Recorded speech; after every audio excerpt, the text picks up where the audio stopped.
чинь өнөөдөр та нартай хутгийн сохор мэлхийн үлгэрийг ярьж өгөхөд бэлтгэсэн байна. Анхаарлаа хандуулаарай хүүхдүүдээ. Эрт цагт нэгэн худагт хөрөөсөн нүдэн сохор мэлхий амьдран суудаг байж гинэ. Бас нэгэн гадаад их талаад нэгэн яст мэлхий амьдран суудаг байж гин.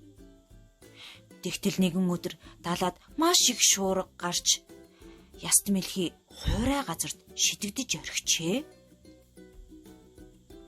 Тэрээр очих газаргүй, ирсэн зүгээч мэдэхгүй өсөж цангаж өлбөрж өгөхийн туйлд хүрч дэмий тэнийн явсаар нөгөө хутгийн сохор мэлхийтэй тааралдаж гинэ. Хутгийн сохор мэлхий мэл гайхаж цэл хөхрөн ийхүү асуусан. Чи аль газраас ирсэн хэн гихчин вэ? Хаанаас ирэв? гэж асуун шалгаахад далай мэлхий би яст мэлхий гихч байна. Гадаад их далаад нутагтаа билээ.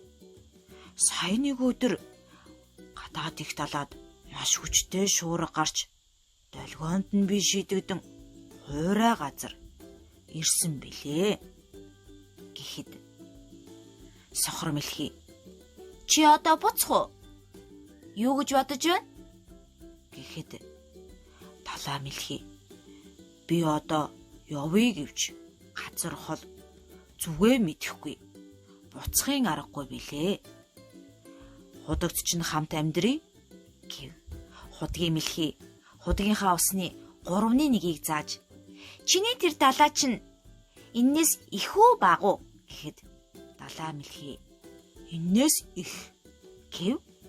Худгийн мэлхий бас л 3/2 нь зааж эннээс ямар вэ гэхэд далай мэлхий энэ өчүүхэн худагтай манай далайг яаж адилтгаж болох вүлээ? Далай хэмжээ хязгааргүй уудам гэхэд худгийн мэлхий галзууртлаа уурлаж чиний тэр далай чинь манай худгаас ихтэй юу базаах вэ? Худал үг хэлж намайг хуурах нь. Тэр их устай далай руугаа яв гэж хөөжээ. Тэгтэн далай мэлхий худгийн мэлхийг харж за тийм байж хийснээр чинь болгүй зайлвал мөн ч хөөрхийн амтан юм да. Чиж тал сохор бус таг сохор юм да гэж гинэ.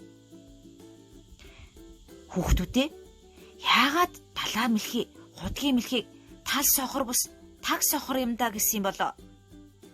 Эргцүүлж одоороо хүүхдүүдээ үлгэрийнхаа утгыг сайтар ойлгоод аав ээж ах эгч нартай ярьж өгөөрэй.